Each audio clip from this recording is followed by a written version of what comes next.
की आम्ही हे संपूर्णपणे हिंदू धर्माच्या रक्षणाकरता, हिंदू धर्माच्या धर्मांतराविरोधात, हिंदू धर्मातल्या मुलींच्या संदर्भात जो लव जिहाद केला जातो त्या लव जिहादच्या विरोधात आम्ही हे विधेयक आणलेलं आहे। परंतु हे विधेयक मांडल्यानंतर या विधेयकाचा अर्थ हे सगळ्यांना फसवणं असाच त्याचा अर्थ आहे। हे विधेयक मांडत असताना राज्याचे मुख्यमंत्री यांनी गृहमंत्री या नात्यानं हे विधेयक सभागृहासमोर आम्ही का आणलं हे सांगितलं। त्यानंतर त्या विधेयकावर मी माझे विचार मांडले।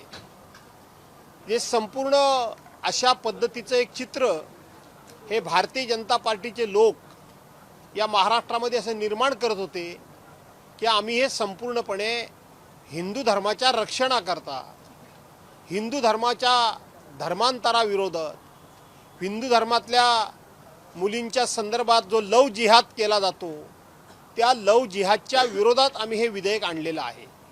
परंतु हे विधेयक मांडल्यानंतर या विधेयकाचा अर्थ हे सगळ्यांना फसवणं असाच त्याचा अर्थ आहे। हे विधेयक ना हिंदूंच्या बाजूचं, ना मुसलमानांच्या विरोधातलं, ना ख्रिश्चनांच्या बाजूचं, ना जैनांच्या विरोधातलं, ना पारशी समाजाच्या विरोधातलं, कुठल्याही ना शीख धर्माच्या विरोधातलं, कुठल्याही धर्माचं रक्षण किंवा कुठल्याही धर्माला विरोध अशा पद्धतीचं हे विधेयक नाही। तर सर्वांनाच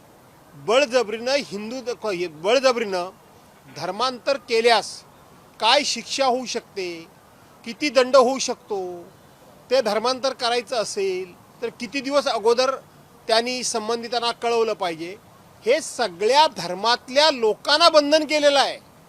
याचा अर्थ बाहेर परसेप्शन करताना फक्त असं निर्माण केलं की आम्ही हिंदू धर्माच्या रक्षणाकरता म्हणून हे बिल आणलेलं आहे, हिंदू धर्माच्या हिताकरता म्हणून बिल आणलेलं आहे, मुस्लिम समाजाला काहीतरी धडा शिकवण्याकरता म्हणून आम्ही बिल आणलेलं आहे।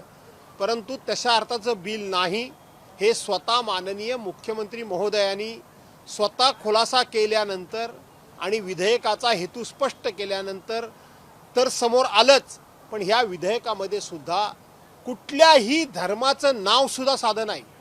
कुठल्याही, ना हिंदू धर्माचं नाव, ना मुस्लिम धर्माचं नाव, अशा पद्धतीचं केवळ राजकारण करून आम्ही मुस्लिम समाजाच्या विरोधात हे बिल आणलंय आणि हिंदू समाजाला खुश करण्याचं हे बिल आहे असा जो प्रयत्न आहे तो पूर्णपणे सरकारचा उघडा पडलेला आहे आणि मी स्वतः तो उघडा पाडलेला आहे।